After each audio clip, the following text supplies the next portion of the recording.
The Atheist Debates Patreon project presents Foundherentism, Skepticism, and Epistemology. And I get it. That sounds like a heck of a lot to include in one video, and it is. This is a response to half of an email that I received from either a viewer of one of the shows or a patron. Either one, you get questions answered as I can. But I'm going to give a quick answer to a few questions here and a little bit of like Foundherentism 101. I do plan to do a video on Foundherentism later, but I'm genuinely interested in finding the time to sit down with Susan Hawk and talk to her about it if she's willing. So the email came in and said, I was trying to figure out how to super chat this on the hang up, but it's probably far too many or a few too many characters. I don't expect a response, although I'd really love one. Well, you get one. But I'm very curious as to why you don't define your epistemology as skepticism. I accept that the best answer to my question is probably go take a philosophy class at a local community college. And I admit that's something I really should do. You don't have to. It could be useful, especially if you're having difficulty sorting through it on your own. Having some sort of instructor is valuable. Still, I actually think you might be better able to explain this to me since I find your presentations very approachable. Thank you. My understanding is that epistemology is defined as how one knows what one knows. Yeah, that's the basics. I believe that I and you use skepticism to accomplish that goal by starting at the null hypothesis and accepting a proposition only after sufficient evidence has been presented. There's a slight bit of disagreement there in that I don't view skepticism as an epistemology, but I'll get to that in a minute. Even after reading Wikipedia and several other articles related to it, I don't feel that I fully understand foundherentism. Perhaps if you explain it, and I think you said you'll be doing a video specifically on it, foundherentism will make sense to me, and I'll adopt that label as well, but I'm not sure why it would be needed. Is skepticism not considered an epistemology? That is correct. Skepticism is not considered an epistemology. By me, but I'll point out why that is. And if not, why not am I misdefining epistemology or skepticism? On a separate note, or separate but related note, can you also explain ontology in that or an additional video? My understanding of ontology, put in the simplest way possible, is how we evaluate the world around us. Yeah, that doesn't make sense to me at all. That doesn't make sense as a definition for ontology. There's a context in which you might be talking about ontology, but that is not how I would define it at all. He continues, I define my ontology. Yeah, you don't have an ontology. I define my ontology as being a methodological naturalist, but I've recently heard philosophical naturalism used synonymously with ontological naturalism. Does that mean methodological naturalism isn't a sound ontology? If not, can you explain why? I can try to explain why.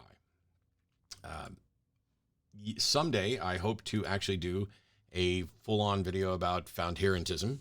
I'm going to go through a little bit of it towards the end of this video, kind of like a Foundherentism 101. But I really want to see if I can't find a way to get an interview with Susan Hawk, who's the creator of Foundherentism, and I apologize if I've mispronounced that, to get her to describe it and have a conversation, because it's the view of epistemology that I found most immediately, intuitively appealing and correct. And I'll kind of explain why at the end of that. But let's go through some stuff. So first of all, he mentions the term axiology in another part of the email that you don't get to see because it includes details about a project that he's working on that I don't want to share.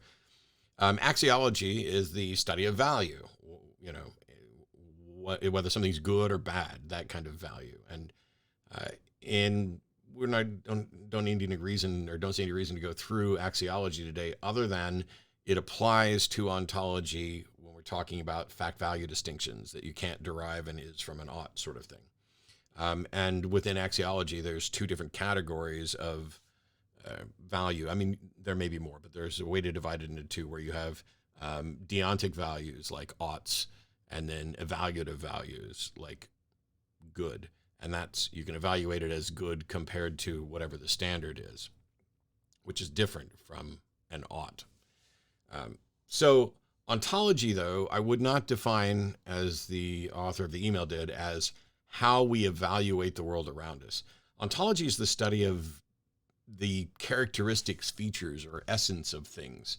Essentially, it's about what a thing is and also about being in the grand sense. What does it mean for something to be? What are the features and qualities of this thing?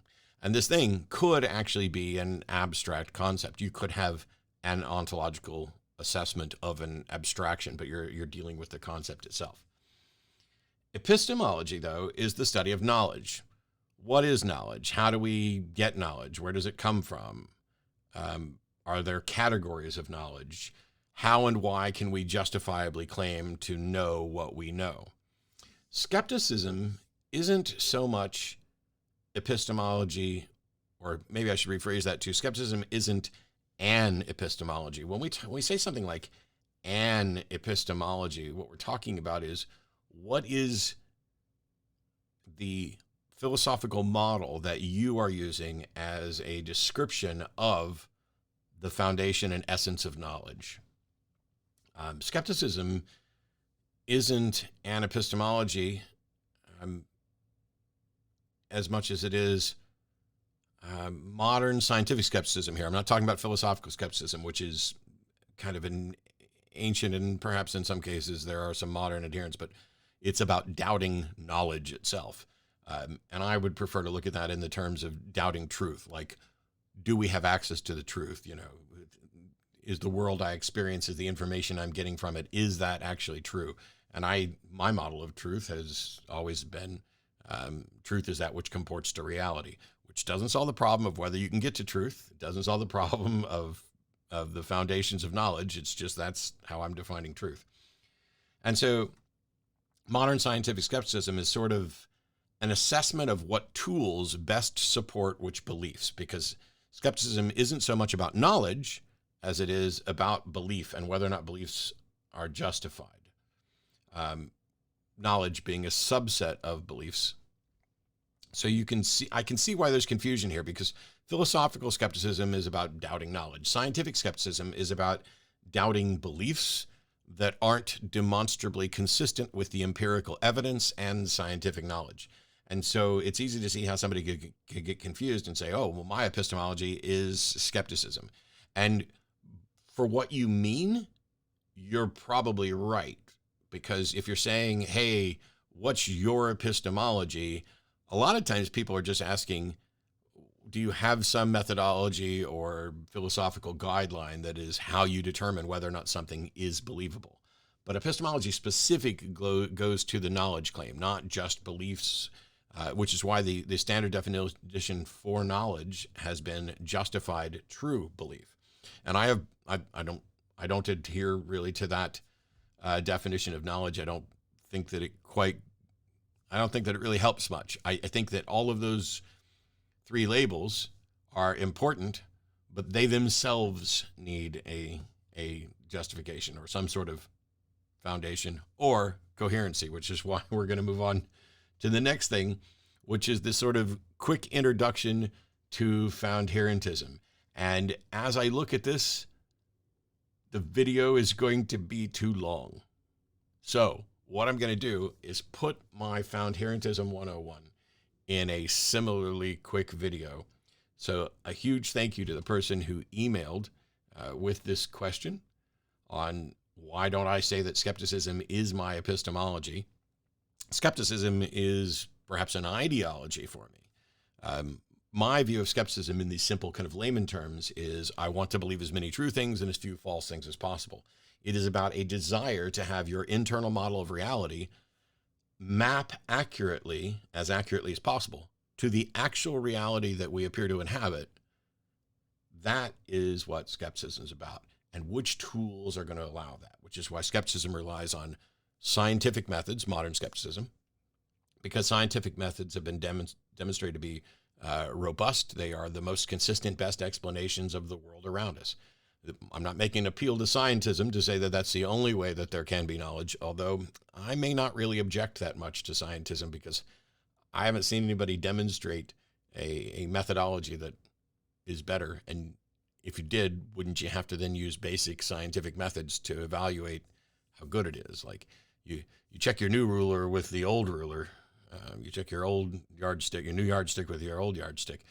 But it's nice if you can hit it towards a standard. And I think that what skepticism and modern scientific skepticism is trying to do is to set up the sort of standard that allows us to be confident in our beliefs and yet still adjust them as new information comes along.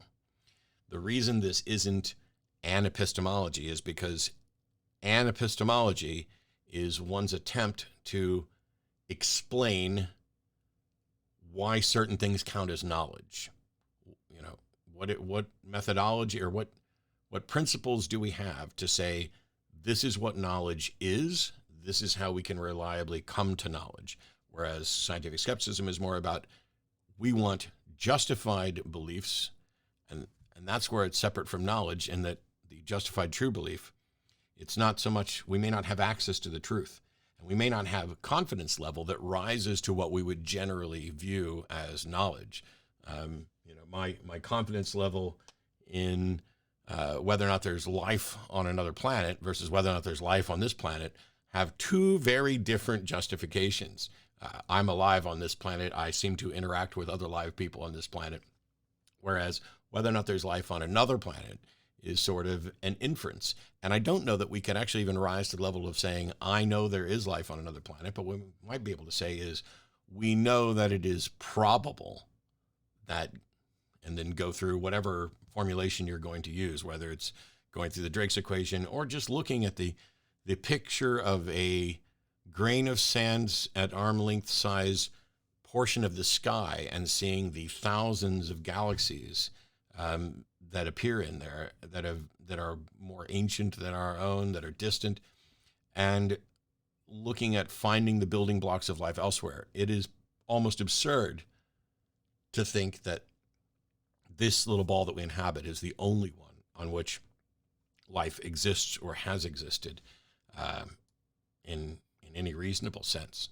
So on that note, we're going to stick a pin in this, and I'm going to do the Foundherentism 101 video as a separate thing, as it always should have been. So stay tuned for that. It'll be out soon too. Thanks, everybody. We'll see you next time.